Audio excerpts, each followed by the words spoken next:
नमस्कार, आप देख रहे हैं धाकड़ एक्सक्लूसिव। मैं हूं पद्मजा जोशी। राम जन्मभूमि मुद्दे पर सुप्रीम कोर्ट के फैसले को 2 साल से ज्यादा बीत चुके हैं। रामलला के जन्मस्थान पर भव्य मंदिर बन रहा है और इससे थोड़ी ही दूरी पर एक मस्जिद का भी निर्माण शुरू हो गया है। तो फिर कौन है जो राष्ट्रीय राजधानी के बीचों बीच फिर बनाओ बाबरी के नारे लगा रहा है? कौन है वो जो बाबरी के नाम पर भड़काने की कोशिश कर रहा है? और क्या अभी भी कुछ लोग ऐसे हैं जिन्हें सदियों पुराने विवाद के खत्म हो जाने की बात हजम नहीं हो रही? बाबरी के बहाने क्या मकसद है? भटकाना और भड़काना।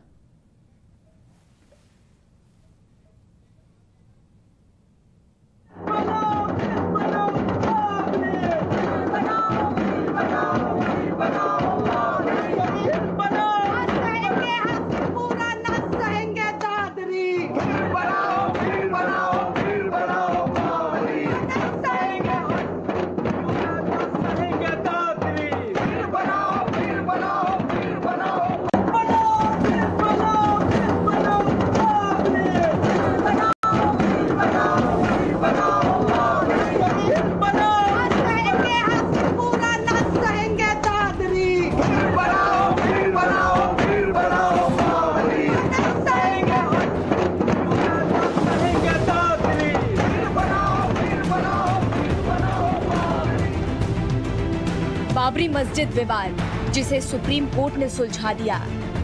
9 नवंबर 2019 को सुप्रीम कोर्ट ने अहम फैसला सुनाते हुए इस विवाद को हमेशा के लिए शांत कर दिया। 2.77 एकड़ विवादित जमीन हिंदू पक्ष को मिली, जहां राम मंदिर निर्माण का काम जोरों पर है। तो वहीं मस्जिद के लिए अलग से 5 एकड़ जमीन मुहैया कराई गई। ये विवाद तो शांत हो गया, लेकिन जेएनयू से एक बार फिर बाबरी मस्जिद बनाने की मांग उठी है।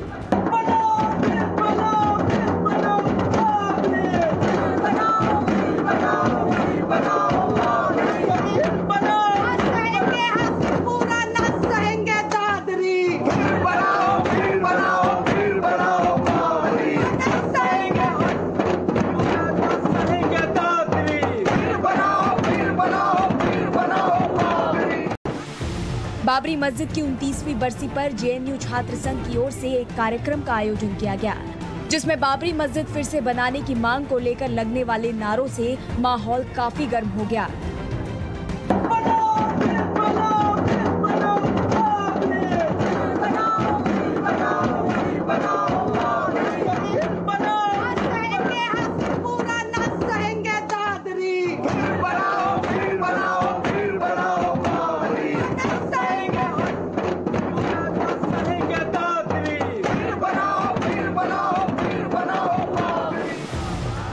छात्रों ने प्रदर्शन के दौरान कई विवादास्पद नारे लगाए, जिसमें आरएसएस के खिलाफ भी आपत्तिजनक नारे लगे।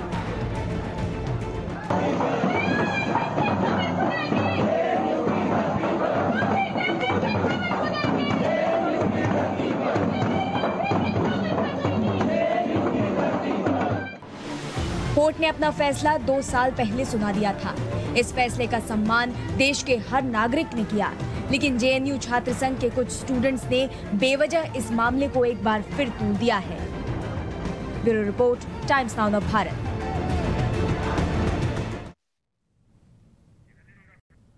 तो सबसे पहले आप ये समझिए कि जो जेएनयू के अंदर हुआ 6 दिसंबर को, वो क्या है। पूरी घटना को सबसे पहले आप विस्तार से समझिए। 6 दिसंबर को बाबरी मस्जिद गिराने की एनिवर्सरी मार्क की जाती है। उसी दिन जेएनयू के अंदर एक फंक्शन हुआ जहां फिर बनाओ बाबरी के नारे लगे। उसके बाद जो सारे राम के नाम डॉक्यूमेंट्री की स्क्रीनिंग थी, उसके ऊपर हंगामा हुआ है। 16 नवंबर 2021 को राम के नाम डॉक्यूमेंट्री है, उसको चलाने के लिए काफी जो गुट थे उनके बीच में हंगामा भी हुआ था। इससे पहले, और आपको याद होगा कि लगातार विवादों में रहा है जेएनयू।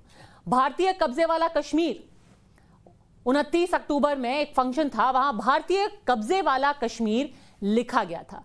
और सबसे ज्यादा अगर किसी को याद होगा तो फरवरी में जो हुआ था, जहां पर भारत तेरे टुकड़े होंगे के नारे भी लगे थे। सवाल यह है कि बार बार जेएनयू के अंदर इस तरीके की कोशिश क्यों की जाती है, और खास तौर पर एक ऐसा मुद्दा जिस पर सुप्रीम कोर्ट का फैसला आ चुका है, पूरा मामला सुलझ चुका है, तो फिर बनाओ बाबरी के नारे लगाने के पीछे आखिर मकसद है क्या? फारूक आलम है, चश्मदीद है, छात्र है जेएनयू के, हमारे साथ जुड़ रहे हैं। आशीष सूद नेता है बीजेपी के, तस्लीम रहमानी अध्यक्ष हैं एमपीसीआई के, और सनी धीमान है, वो भी छात्र नेता हैं, जवाहरलाल नेहरू यूनिवर्सिटी से ही आते हैं। सबसे पहले आपसे पूछना चाहती हूं फारूक साहब, आखिर क्या पूरी मंशा थी?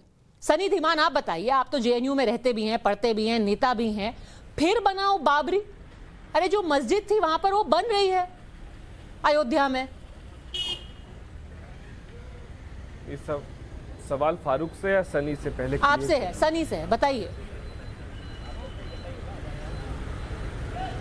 जी पद्मजा जी नमस्कार पहले तो, और दूसरा यहाँ पर जो कल प्रोटेस्ट हुआ, वो जो बाबरी मस्जिद का जो विध्वंस हुआ था, जिसकी वजह से 2000 से ज़्यादा लोग मारे, और हमारे देश का एक तरीके से वर्चुअल बंटवारा हुआ था, और उसको हमें याद करने की जरूरत है, क्योंकि बाबरी मस्जिद में जो 36 लोग नामजद बंटवारा तो नहीं हुआ, और बंटवारा आप करने की कोशिश कर रहे हैं। शायद आपको इस बात का मलाल है कि बंटवारा नहीं हुआ, तो इसमें आपको वर्चुअल बंटवारा दिख गया।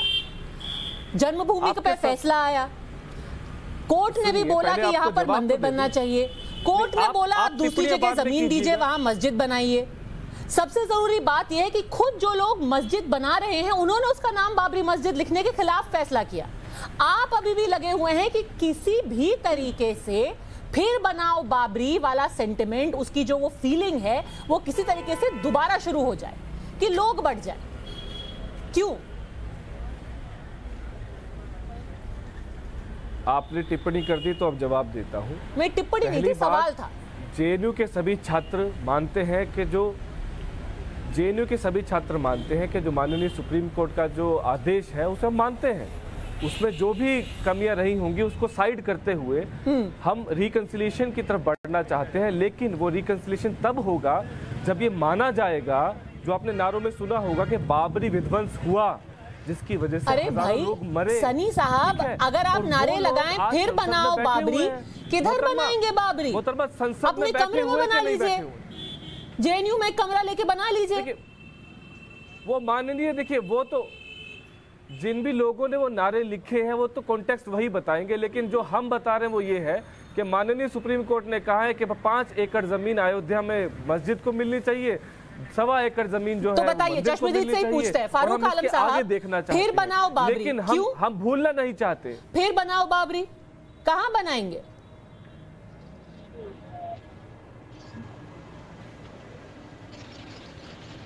बताइए फारूक साहब, अपना ऑडियो अनम्यूट कर दीजिए।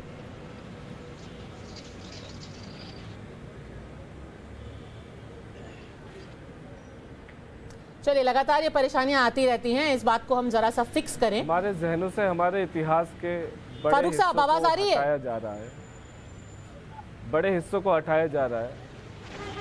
चलिए, फारूक साहब का जरा ऑडियो ठीक करें, फिर उनको ऑन एयर ले। था वो भारत के इतिहास का एक आशीष सूद, यहाँ पर जो छात्र नेता हैं वो कह रहे हैं कि सिर्फ उस बात को याद दिला रहे हैं कि कुछ गलत हुआ था 1992 में। ये कौन से छात्र नेता है, मैं समझ नहीं पाता हूँ। इतने irresponsible, they can not be the representatives of the students of this country, they can not be. और जहां तक ये बात कर रहे हैं, पहले तो अगर जिसको ये तथाकथित रूप से बाबरी मस्जिद कहते हैं, वो एक विवादित ढांचा था, उसमें एक गर्भगृह था, मीर बाकी ने उस पर पत्थर लगाकर सीता रसोई पे मस्जिद लिख दिया। वो कहां से बाबरी, ये अपने आइडियल्स किसमें ढूंढते हैं? एक आक्रांता बाबर में ढूंढते हैं, ये हिंदू। हाँ, अगर ये कहते हैं, भारत को ये याद दिलाना चाहते हैं कि बाबर एक आक्रांता था, उसने यहां आकर अयोध्या में श्री राम के जन्म स्थान पर बने हुए मंदिर को तोड़ा था, स्वागत है इनका। क्यों नहीं कहते? इनके हिम्मत नहीं है। चुनाव आता है, ये जो लेफ्ट के थोड़े से फ्रिंज एलिमेंट है, ये देश को पोलराइज करने के लिए जो इलिमिनेट ही लगभग हो चुके हैं, they don't have any space. ये लोगों को बोले, देखिए मैं आपके बीच में बोला नहीं था, सुनिए सिर्फ आप ही को फायदा मिला है। सुनिए मेरी बात सुनिए, हमें फायदा नहीं होगा। यूनिवर्सिटी को रिप्रेजेंट करते हैं, लेकिन आप यहाँ पर झूठ बोलेंगे वो हमें पसंद नहीं है, इसलिए मुझे बात पूरी करने दीजिए। झूठ की क्या बात है सर? सनी साहब आप छोड़िए ना जजमेंट, बड़े सारे विद्वान आए हैं जिन्होंने पूरा जजमेंट का एनालिसिस कर लिया है, 2 साल से यही कर रहे हैं, अब लोग आगे बढ़ चुके हैं। आप लोग हिंदुस्तान के मुसलमानों के दुश्मन हैं। पर क्या बाबरी विध्वंस करने वाले गुनहगार क्या जेल के पीछे गए? मोहतरमा आपसे जानना चाहता हूँ, 29 साल हो चुके हैं, लगभग 29 साल हो चुके हैं, वो कहाँ गए? लिब्राहन कमेटी की आयोग, लिब्राहन कमेटी, जब आपको कोई सवाल का जवाब नहीं समझ में आता है तो आप वापस लिब्राहन कमेटी पर वापस चले जाइए। एक सेकंड, तस्लीम रहमानी साहब आपको एक बार फिर से सुनाती हूँ, सिर्फ वो जो नारे लगे थे, क्योंकि बात हमेशा की जाती है लिब्राहन कमेटी क्या हुआ, सुप्रीम कोर्ट ने क्या कहा, ये फलाना ढिमाका। सीधी सी बात यह है कि आज जब अयोध्या में मंदिर भी बन रहा है और मस्जिद भी बन रहा है, आप फिर बनाओ बाबरी पर क्यों अटके हुए हैं? नारा बहुत साफ था, नारा यह था फिर बनाओ बाबरी। क्यों? जिसकी वजह से सालों तक, दशकों तक, सैकड़ों सालों तक लोगों के बीच में वैमनस्य बना रहा, उसी को दोबारा क्यों जिंदा करना चाहते हैं? तस्लीम रहमानी ने ये बोला कि मंदिर 6 दिसंबर 1993 से लेके कल तक पूरे देश में हर जगह ये प्रोटेस्ट किया जाता है, और सुप्रीम कोर्ट का पूरा आदेश सबको पढ़ना चाहिए बात करने से पहले। उसने ढांचा नहीं कहा, सुप्रीम कोर्ट ने बाबरी मस्जिद कहकर और उसको 1.5 लाख गुंडों ने शहीद किया, ये बहुत साफ लफ्जों में लिखा है। It was a criminal act by the 1.5 lakh criminals, ये लिखा है सुप्रीम कोर्ट में कि वर्डिक्ट में, इसी में जो 2 साल पहले आया, उसको आप भूल जाते हैं। तो पहले सुप्रीम कोर्ट के वर्डिक्ट को ठीक से याद रखिए, क्या कहा। उसके अलावा जो 5 एकड़ जमीन है वो सरकार बनवा रही है, मुसलमान नहीं बनवा रहे हैं, इस देश के लोग नहीं बनवा रहे हैं। ये एक जबरदस्ती जो एक सुन्नी सेंट्रल वक्फ बोर्ड जो स्टैट्यूटरी बॉडी है वो बनवा रहा है उसको, तो इसे आप लोगों से मत जोड़िए। और सुप्रीम कोर्ट ने उस मस्जिद के लिए 5 एकड़ जमीन आपने दी क्यों है? क्यों दी है? क्या तोड़ा था? अगर ढांचा तोड़ा था जो ये साहब बनवा रहे हैं, तो मस्जिद क्यों बन रही है? मस्जिद क्यों बन रही है? अरे मस्जिद इसलिए बन रही है क्योंकि कोर्ट का फैसला है। अब आप कह रहे हैं कि कोर्ट भी गलत है, सुन्नी सेंट्रल वक्फ बोर्ड भी गलत है, आप अपनी अलग से एक बाबरी बनाएंगे। इसमें देशद्रोह आप ढूंढ लेते हैं। हम अगर एक चीज पर डिमांड करें, आपको हर चीज देशद्रोह, गोली मार दे आप नागालैंड में। एक सेकंड, मुद्दे को इधर उधर मत कीजिए। एक सेकंड, सब लोग चिल्लाने का कोई फायदा नहीं है। तस्लीम रहमानी साहब, एक सेकंड, बनाएगा मुकदमा। तस्लीम रहमानी साहब, तो आप इस बात से इत्तेफाक रखते हैं कि आप, एक सेकंड आशीष सूद साहब, एक सेकंड, सबका ऑडियो कम कीजिए। तस्लीम रहमानी साहब, आप इस बात से इत्तेफाक रखते हैं कि आप फिर बनाएंगे बाबरी? रिप्रेजेंटेटिव नहीं था बाबर, नहीं, सुप्रीम कोर्ट का जो ऑपरेटिव पार्ट है वो, अरे आप बताइए ना, आप फिर बनाएंगे बाबरी? कोर्ट का इंसिडेंट वाला पार्ट है, तो वो अगर फिर बनाएंगे बाबरी? उस पे क्यूरेटिव पिटीशन डाली गई। तस्लीम रहमानी साहब, मेरे को आप पूरा प्रक्रिया है वो मत बताइए, वो सबको पता है। आप ये बताइए, अगले ही दिन से क्रिटिसिज्म उस पर शुरू हो गया। तस्लीम रहमानी साहब, तो फिर उसके फर्दर लीगल रेमेडी चाहते हैं। मुझे अखबार पढ़ के क्यों सुना रहे हैं? वहां पर वो मस्जिद, तस्लीम रहमानी साहब, आप मेरी बात का जवाब दीजिए। तो जिस मस्जिद को तोड़ा गया, पहला काम लॉ का ये है कि जो क्राइम हुआ उसको रिस्टोर करे। ये होता है लॉ का तरीका। ये नहीं होता कि आप एक मेजोरिटेरियन सेंटीमेंट में जाके एक फैसला दे और फिर अगले साल जो है आप राज्यसभा के मेंबर बन जाए। अच्छा, तो आप कह रहे हैं, एक सेकंड हो गया, इनका ऑडियो कम कीजिए। तो आप कह रहे हैं, आप ये कह रहे हैं कि आप फिर बनाएंगे बाबरी, यही है ना आपका कहना? बिल्कुल, हम क्यूरेटिव, हम लीगल रेमेडी में फर्दर जाएंगे, वो हमारा राइट है, कॉन्स्टिट्यूशनल राइट है।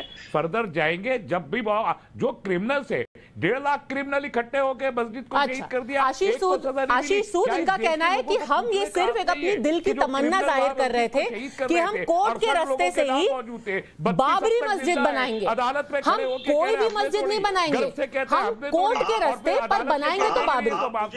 आशीष सूद, चलिए उनको जवाब देने दीजिए। आशीष सूद की बात कर रहे हैं, इनको चुप कराइए पहले। हाँ बोलिए, आप बोलेंगे। तस्लीम रहमानी तरीके लोग इस देश के मुसलमानों के दुश्मन है। क्यों दुश्मन है?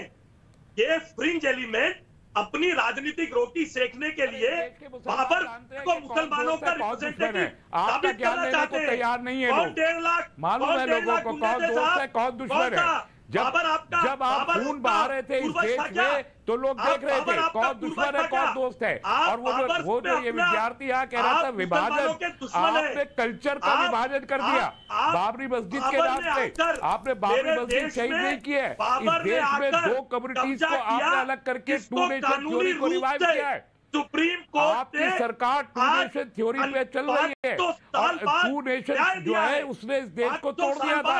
और आप ये आपका कहना है कि चलिए हम कानून के ही रास्ते जाएंगे और बाबरी मस्जिद को वापस एक दिन बनवाएंगे।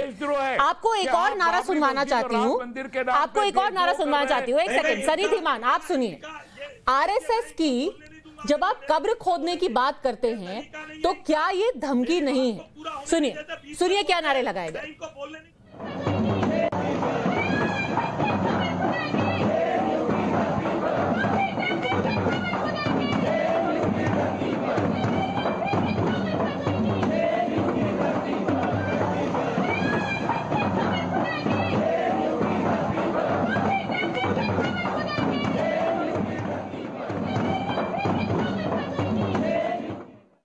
सनी धीमान, लोगों की कब्र भी खोदेंगे अब, ये भी आपका लोकतांत्रिक अधिकार है। तो देखिए पहली बात, नारे को वॉयलेंस में ना ले, और दूसरा हम ही बोल देते हैं कि आरएसएस की कब्र खुदेगी और आरएसएस की चिता भी जलेगी। बहुत सेकुलर लोग हैं हम आरएसएस को एक आतंकवादी संगठन मानते हैं जिसका पहला आतंकवादी ने महात्मा गांधी की हत्या की थी। तुम्हारे नहीं जाते, वापस मस्जिद के बारे में बात करते हैं कि देखिए मस्जिद थी जिसे तोड़ा गया, उन आतंकवादियों ने तोड़ा था, और उन आतंकवादियों से जो नुकसान हुआ इस देश को, उसके लिए जो लोग मरे उनको न्याय मिलना चाहिए कि नहीं चाहिए? क्या आपको लगता है कि यूनिवर्सिटी में, यूनिवर्सिटी स्पेसेस में आप चर्चा ना करें कि हमारे ये चर्चा है? क्या हुआ? कल को कोई आपको बोल दे कि आपकी कब्र खुदेगी, आपको ये चर्चा लगता है? अगली बार मथुरा की बात कहते हैं, इस देश को इन लेफ्टिस्टों की कब्र खुदी है। भाई आरएसएस की कब्र खुदेगी, क्यों नहीं खुदेगी? जिसने उस आतंकवादी संगठन ने, जो अंग्रेजों के पिट्ठू हैं, अंग्रेजों की गोद में बैठने वाले लोग हैं, वो इतना बुरा क्यों मान रहे हैं? आपकी चिता भी देखिए, हम लोगों को मारना नहीं चाहते, हम विचारों की बात कर रहे हैं। विचारों की कब्र खुदेगी, और हाँ यूनिवर्सिटी के इस प्रांगण में खुदेगी। जब हम चर्चा करेंगे, डिबेट करेंगे, आपके हर कुतर्क को मुंह तोड़ जवाब देंगे, तब आरएसएस की कब्र खुदेगी, आरएसएस की चिता भी जलेगी। आशीष सूद, विचारों की भी बात कर रहे हैं, आशीष सूद, यहाँ पर किसी को हत्या करने की बात नहीं कर रहे हैं, हम इनकी तरह किसी ढांचे पर चढ़ के तोड़ने की बात नहीं कर रहे हैं। हम ये नहीं कह रहे हैं कि सुबह शाम हिंदू मुस्लिम से देश को बांटा जाए, हम बात कर रहे हैं कि देश के मूलभूत मुद्दों पर कब बात होगी। अच्छा, तो ये बताइए, मुसलमान की चर्चाएं रोज होती रहती। तो ये बताइए सनी धीमान, ये बताइए कि अगर आपको लगता है कि ये नारे के बारे में बहुत गंभीर नहीं होना चाहिए, नारे तो नारे होते हैं, जो भी जरा सा ऐसा लगे कि थोड़ा सा उसमें बड़ा कैची है वैसे नारे लगते हैं। तो जब किसी ने बोला देश के गद्दारों को, तब तो आपको बहुत बुरा लगा, दिल पे बात लगी। पर अगर कोई कहे कि हम उनकी कब्र खोद देंगे, किसी को, तब आपको दर्द नहीं होता, तब आपको लगता है उसमें क्या गलत है। ये तो कहने की बात है। मैडम, किसी बीजेपी के नेता को हक नहीं है कि वो उसको सजा दे देगा। प्रवक्ता बन रही है। सुनिए, आरएसएस एक विचार है जो इस हिंदुस्तान के विचार से एक तरफ एकदम अलग विचार है, जो हिंदुस्तान को खत्म करना चाहता है, ये वो विचार है। और वो लोग जो लोग शाहीन बाग पे, हम जैसे सेकुलर लोग जो चाहते हैं इस देश में किसी को भी धर्म के लिहाज से बांटा ना जाए, उसको ये बोलते हैं कि देश के गद्दारों को गोली मारो, सालों को। तो आपने ये फैसला ले लिया कि किसकी कब्र खुदनी चाहिए और कौन सेक्युलर है इस देश में। चलिए, इस बात का फैसला अभी भी हमारे देश में हालात ऐसे नहीं हुई हैं कि कुछ स्टूडेंट यूनियन के नेता ये फैसला करे कि कौन सेक्युलर है और किसको कब्र में गाड़ देना चाहिए, ये फैसला सिर्फ और सिर्फ देश की अदालतें करेंगी और देश के लोग करेंगे। बहरहाल, हमसे जुड़ने के लिए आप सबका बहुत बहुत धन्यवाद। अब बात बिहार में हुए वैक्सीनेशन की। क्या आप जानते हैं कि प्रधानमंत्री मोदी ने बिहार के अरवल में अपने वैक्सीन का डोज लिया, और वो अकेले नहीं थे, उनके साथ अमित शाह भी थे, सोनिया गांधी भी थी, और तो और प्रियंका चोपड़ा ने भी यह फैसला लिया कि वो अमेरिका से आकर के बिहार में वैक्सीन लगवाएं। कैसे हुआ ये, देखिए।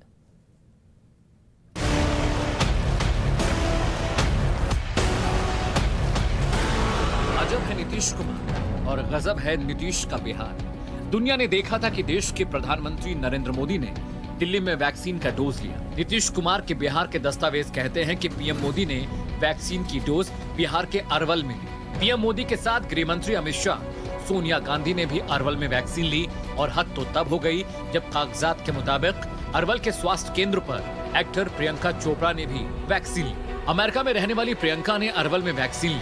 पूरी दुनिया कोरोना महामारी से परेशान है और उस परेशानी को दूर रखने में वैक्सीनेशन का बहुत बड़ा योगदान है, और बिहार में उसी वैक्सीनेशन को मजाक बना दिया गया। जी, मॉर्निंग से जो वीडियो चल रहा है वो मैं भी देखा, और ये जो करपी में घटना हुआ ये पूरे सूची भी मैंने देखा, और डेफिनेटली वहाँ पे जो डेटा एंट्री भी किए हैं और किसके द्वारा किया और कौन उनको करने के लिए बताए, इसके बारे में कंप्लीट जांच हम लोग करेंगे। इस पूरे फर्जीवाड़े के बाद बिहार की सियासत में भूचाल सा आ गया है। बिहार के स्वास्थ्य मंत्री अब सवालों के घेरे में। सवाल तो उठेंगे। देश वैक्सीनेशन का रिकॉर्ड बना रहा है और बिहार वैक्सीनेशन पर घोटाला कर रहा है, और मंत्री जी कहते हैं कि यह गलती है। देखिए, ये विषय स्वास्थ्य विभाग के ही ध्यान में आया, और जैसे ही स्वास्थ्य विभाग के ध्यान में आया तुरंत वहाँ के हमारे चिकित्सा पदाधिकारी ने कार्रवाई की। जो डाटा एंट्री ऑपरेटर था उसको सेवा से बाहर किया गया, उस पर दंडात्मक कानूनी जो कार्रवाई करनी है, आगे भी जिस कार्रवाई की जरूरत होगी वो कार्रवाई की जाएगी। मैंने अरवल जिला के जिलाधिकारी और सिविल सर्जन से बातचीत करके अरवल के अंदर जो अन्य अस्पताल हैं जहां ये डाटा एंट्री का काम होता है, उन सभी का भी जांच करने के लिए कहा है, ताकि कहीं और तो गलती नहीं हुई है। ये तकनीकी चीजें हैं, इसमें गलती नहीं होनी चाहिए। मंगल पांडे जी इसे गलती नहीं, घोटाला या भ्रष्टाचार कहते हैं। वैक्सीन की जिन डोज की गिनती प्रधानमंत्री मोदी, अमित शाह, सोनिया गांधी और प्रियंका चोपड़ा जैसे लोगों के नाम पर की गई, वो वैक्सीन गई कहां? क्योंकि इन लोगों को अरवल में तो वैक्सीन लगाई नहीं गई। जवाब तो मुख्यमंत्री नीतीश कुमार को भी देना होगा। बिहार की भाजपा जदयू की सरकार कोरोना मामलों में भी किस तरह से फर्जीवाड़ा कर रही है, ये उसी का प्रकटीकरण है। आप नकली लिस्ट बना रहे हो, नकली क्लेम कर रहे हो कि हमने इतने लोगों को टीका लगा दिया। तो अगर कोरोना मामले में अगर ऐसी लापरवाही है तो मैं समझता हूँ ये अपने आप में एक बड़ा लापरवाही नहीं, आपराधिक लापरवाही है। मामला सामने आया तो प्रशासन की नींद उड़ गई। सरकारी रस्म अदायगी के तहत जांच के आदेश दे दिए गए।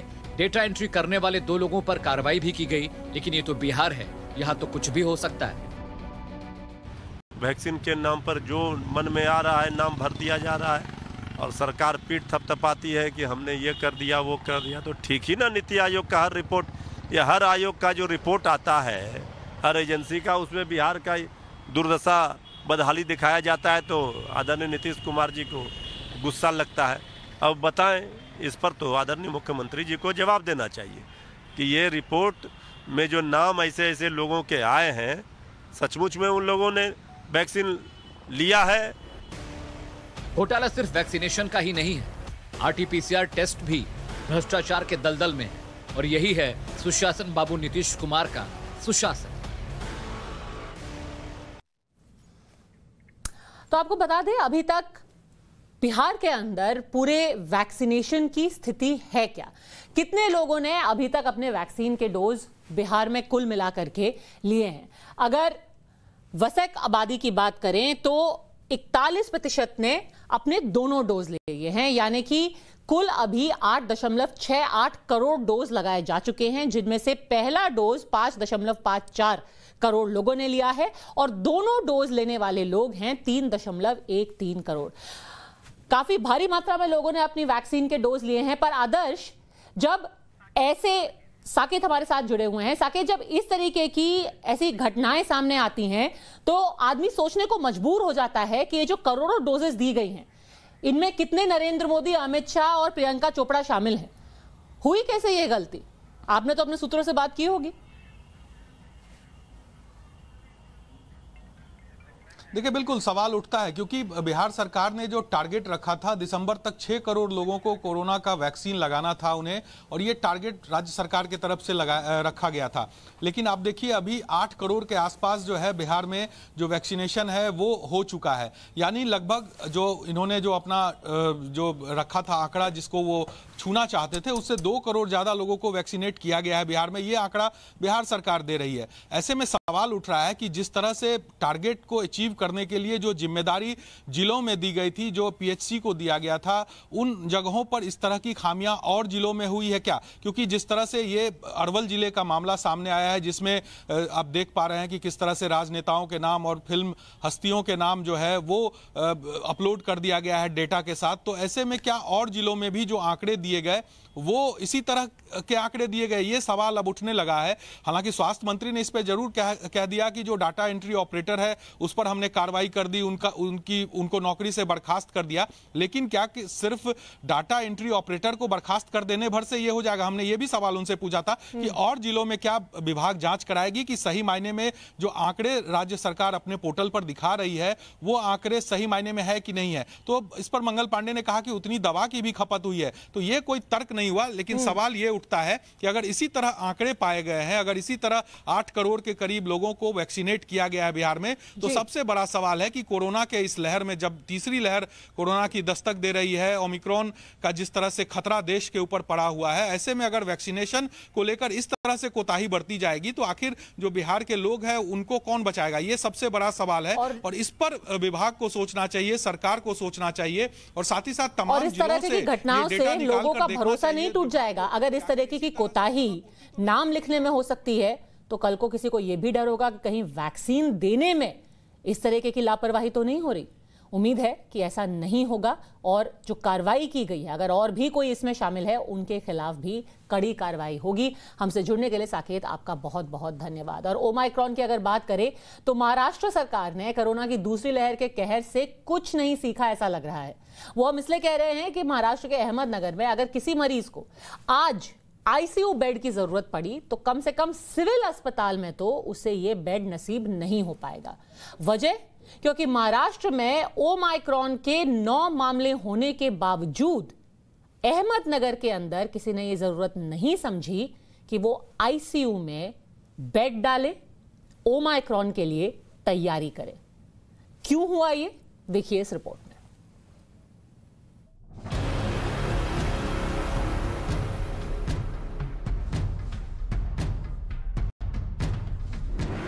ये महाराष्ट्र के अहमदनगर के सिविल अस्पताल की ताजा तस्वीर है, वो भी ऐसे वक्त में जब महाराष्ट्र में कोरोना के सबसे नए वेरिएंट ओमिक्रॉन की एंट्री हो चुकी है। आईसीयू नंबर 2, तो उसके लिए जो आवश्यक जो अभी है फायर सेफ्टी के दृष्टिकोण से, तो वो उसके लिए जो पीडब्ल्यूडी है और पीडब्ल्यूडी इलेक्ट्रिकल विंग है, इनके साथ में बैठक होके उन्होंने उसके लिए जो फायर ऑडिट हुआ था और कंप्लायंस के लिए जो उसके लिए निधि लगने वाला था, वो निधि हमें प्राप्त हुआ है और निधि पीडब्ल्यूडी को हमने वर्ग किया है। अभी उनके तरफ से वो काम शुरू हो रहा है और वो अगले 2-3 महीने में वो काम पूरा करके हमें हैंडओवर करने वाले हैं। अहमदनगर के सिविल अस्पताल में इस समय किसी ऐसे मरीज का इलाज नहीं हो सकता जिसको आईसीयू की जरूरत है। 6 नवंबर के पहले ऐसे हालात नहीं थे। 6 नवंबर को इस अस्पताल के कोविड वार्ड में आग लग गई। तस्वीरों में आप हालत देख सकते हैं और तभी से ये वार्ड बंद है। अस्पताल में जिस आईसीयू वार्ड तक आग नहीं पहुंची थी वो भी बंद है क्योंकि वहां फायर सेफ्टी के उपकरण नहीं है। इस पीरियड में जो भी हमारे पास में जो कोविड के पेशेंट है जिनको वेंटिलेटर या आईसीयू की सुविधा लगती है, वो पेशेंट को हम जो महात्मा ज्योतिबा फुले अंगीकृत जो प्राइवेट हॉस्पिटल है वहाँ पे ट्रीटमेंट कर रहे हैं। और जो हमारा जो दूसरा जो ओल्ड आईसीयू है उसका भी काम शुरू है। वो आईसीयू जो 12 बेड का है वो एक 15 दिन में शुरू हो जाएगा। सिविल अस्पताल की हालत देख ली और सुन ली। मरम्मत का काम चल रहा है और वक्त लगेगा, लेकिन क्या कोरोना का नया वेरिएंट ओमाइक्रॉन सिविल अस्पताल के वक्त का इंतजार करेगा? यकीनन नहीं। ले देकर बात प्राइवेट अस्पताल में पहुंच जाती है। यहां भी कुछ ऐसी ही व्यवस्था की गई है। महाराष्ट्र में ओमाइक्रॉन का खतरा बढ़ रहा है, उसके चलते हमने अहमदनगर के जो सिविल अस्पताल है, सरकारी अस्पताल, उसका जायज़ा लिया, मगर यहाँ पर एक खुलासा सामने आया है। अहमदनगर के सरकारी सिविल अस्पताल में कोविड आईसीयू का एक भी बेड जो है तो वो अवेलेबल नहीं है।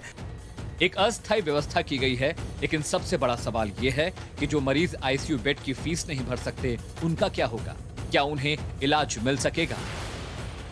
ओमाइक्रॉन का जिस तरीके से महाराष्ट्र में धोखा बढ़ रहा है, उसको चलते जिला प्रशासन हो या सिविल अस्पताल प्रशासन हो, इनकी क्या तैयारियां है, अगर ये पूछा जाए तो इस पर एक सवाल खड़ा होता नजर आ रहा है। अहमदनगर से उमर सैयद, टाइम्स नाउ, अहमदनगर। क्या इस तरह की कोताही महाराष्ट्र के लोगों के लिए जानलेवा नहीं हो जाएगी? अहमदनगर में अगर आईसीयू बेड की जरूरत पड़ी तो कहां जाएंगे? और अभी भी याद होगा आपको कि जब कोरोना की दूसरी लहर आई थी तो महाराष्ट्र में हालत कितनी गंभीर थी। दूसरी लहर में ही 89,000 लोगों की मौत हो गई थी महाराष्ट्र में। कई लोग थे जिनको दिनों दिनों तक आईसीयू बेड या ऑक्सीजन नहीं मिला था, बल्कि 5 में से 1 मौत तो पुणे के अंदर ही हुई थी। अहमदनगर में भी काफी हालत खराब थी। फर्स्ट वेव में कुल मिलाकर के 50,000 के करीब लोगों की मौत महाराष्ट्र में हुई थी। 2021 की अगर बात करें तो आप महीने दर महीने देखिए किस तरीके से मौत के आंकड़े बढ़ते गए और सबसे ज्यादा मौतें जून के महीने में हुई थी। 26,000 से ज्यादा लोगों ने सिर्फ जून 2021 में अपनी जान गंवाई थी महाराष्ट्र के अंदर। इससे सरकार को सबक लेना चाहिए था, पर अगर इस तरीके की लापरवाही को हम देखें तो लगता है कि कोई भी सबक सरकार ने नहीं लिया है। क्या है इसके पीछे वजह और क्या किया जा रहा है? अरुणील हमारे साथ जुड़ गए हैं इस वक्त। अरुणील, क्या मामले को सुधारने के लिए सरकार कोई भी कदम उठा रही है? इतने महीने हो गए, मानते हैं कि अस्पताल में आग लगी थी, उसको दोबारा बनाने के लिए कोशिश की जानी चाहिए थी, पर इतने महीने गुजर चुके हैं, अभी तक अस्पताल नसीब क्यों नहीं हुआ लोगों को? यही बहुत अनफॉर्चुनेट बात है पद्मज, अगर देखने गए तो कि 1 महीने पहले जो आग लगी थी उसके लिए भी प्रशासन ही जिम्मेदार था। 14 लोगों की जान गई थी, वो सब कोविड पेशेंट्स थे, कोविड आईसीयू वार्ड में उनका ट्रीटमेंट हुआ था। वो जान की रिस्पॉन्सिबिलिटी किसी ने नहीं लिया, तभी किसी ने ओनर्स नहीं लिया। और अभी 1 महीने बाद भी तभी ओमाइक्रॉन का खतरा मंडरा रहा है। Maharashtra one of the worst affected states बोल सकते हैं ओमाइक्रॉन के केसेस को लेकर। उसके बाद भी अभी तक वहां पे गवर्नमेंट हॉस्पिटल में आईसीयू बेड तो है नहीं, क्योंकि आग लगी थी। कहीं पे दूसरा ऑल्टरनेट अरेंजमेंट भी नहीं किया गया है प्रशासन की तरफ से। इनफैक्ट हमारे जो कलीग है उमर सैयद, उन्होंने वहाँ पे नर्सेस से भी बात की थी। नर्सेस भी काफी खफा है इस बात पे, ये बोलते हुए कि अगर पेशेंट्स का नंबर बढ़ा, जब कोविड अपने पीक पे था सेकंड वेव के टाइम पे, तभी नॉर्मल बेड्स भी अवेलेबल नहीं थे, आईसीयू बेड्स अवेलेबल नहीं थे। बढ़ने की क्षमता रखता है तो काफी गंभीर स्थिति हो जाएगी अहमदनगर में। पहले से ही जो सिविल हॉस्पिटल है उसमें आईसीयू बेड्स अवेलेबल नहीं है क्योंकि आग लगी थी, और ऑल्टरनेट अरेंजमेंट भी प्रशासन ने नहीं किया है। ये क्लियरली शोकेस करता है कि कैसे एक इर्रिस्पॉन्सिबल बिहेवियर कंटिन्यूअसली दिखाया गया है, जहाँ पे महाराष्ट्र गवर्नमेंट की बात हो या फिर लोकल प्रशासन की बात हो। अरुणील, सारी जानकारी के साथ हमसे जुड़ने के लिए आपका बहुत बहुत धन्यवाद। अभी जागना जरूरी है, नहीं तो बहुत मुश्किल परिस्थिति हो सकती है, खास तौर पर अहमदनगर में। हम राज्य के और देश के बाकी हिस्सों से भी लगातार आपके लिए ऐसी रिपोर्ट लाते रहेंगे, क्योंकि जरूरी है कि विपदा आने से पहले सरकार सचेत हो जाए। बात अब मध्य प्रदेश की, जहां के विदिशा जिले में धर्मांतरण के आरोप में एक स्कूल में जमकर हंगामा किया गया। दावा यह किया जा रहा है कि यहां 8 बच्चों का धर्मांतरण कराया गया। ऐसे में कुछ लोगों ने स्कूल में जिस तरीके से हंगामा किया, उसको देखकर कोई भी शर्मसार हो जाए।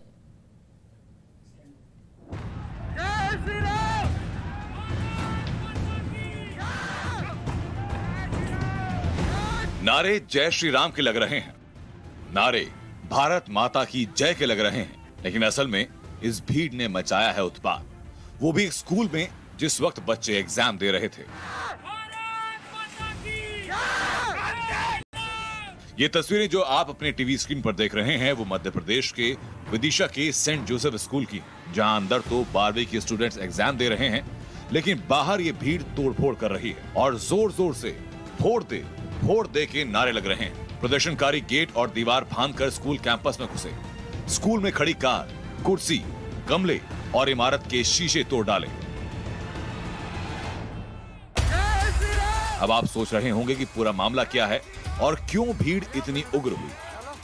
पिछले दिनों सोशल मीडिया पर एक मिशनरी स्कूल में बच्चों के धर्मांतरण का मामला जोर शोर से उठा। सेंट जोसेफ स्कूल का नाम चर्चाओं में था। एक तस्वीर भी सामने आई जिसमें बच्चों के ऊपर जल छिड़ककर उन्हें ईसाई बनाने का आरोप लगा। स्कूल पर 8 बच्चों के धर्म परिवर्तन का आरोप लगाया गया। मामला सामने आने के बाद मिशनरी स्कूल और चर्च पर सुरक्षा भी दी गई। इसके बावजूद हिंदू संगठनों के कार्यकर्ताओं ने स्कूल परिसर में तोड़फोड़ की।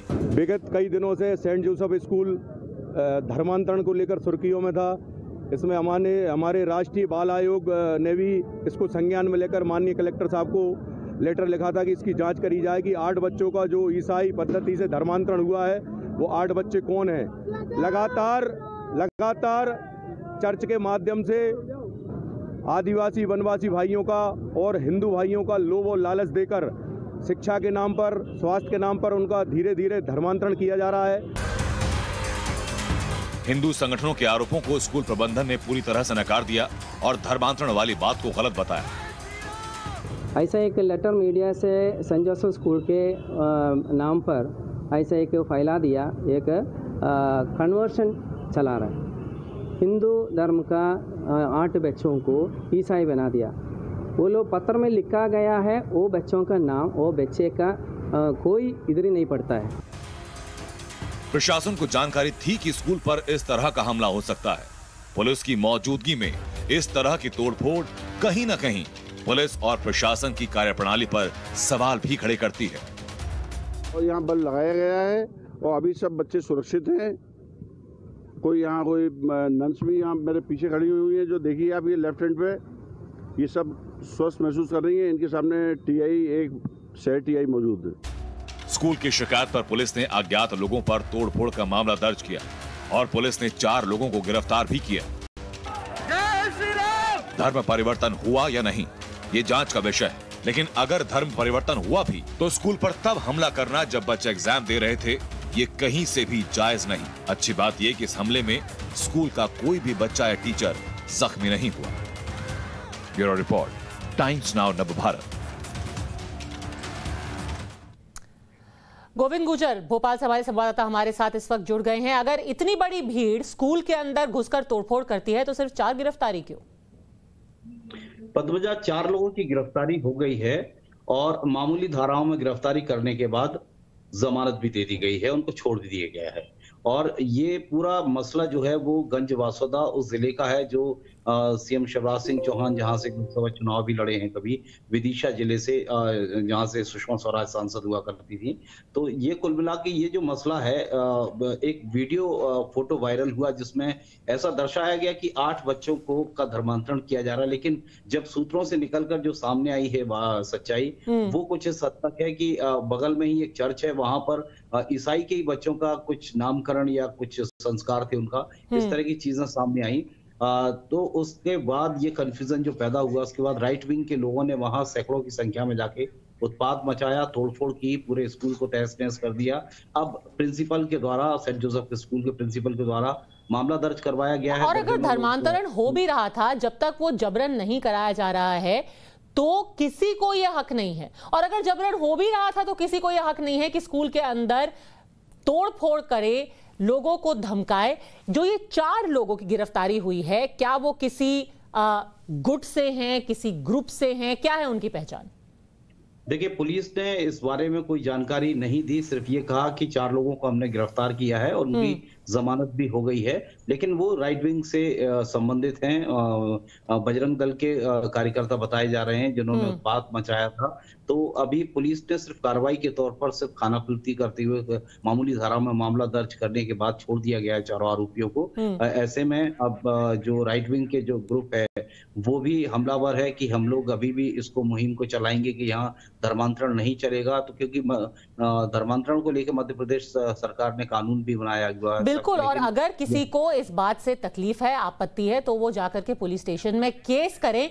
किसी को यह हक नहीं है, जैसा कि हमने पहले भी कहा, कि वो कानून अपने हाथ में लें। और सोचिए, उस वक्त बच्चे अंदर एग्जाम दे रहे थे, उनमें से कोई बच्चा आपका भी हो सकता था। इन उपद्रवियों की पहचान की जानी चाहिए, सख्त से सख्त कार्रवाई होनी चाहिए। हमसे सारी जानकारी देने के लिए गोविंद, आपका बहुत बहुत धन्यवाद।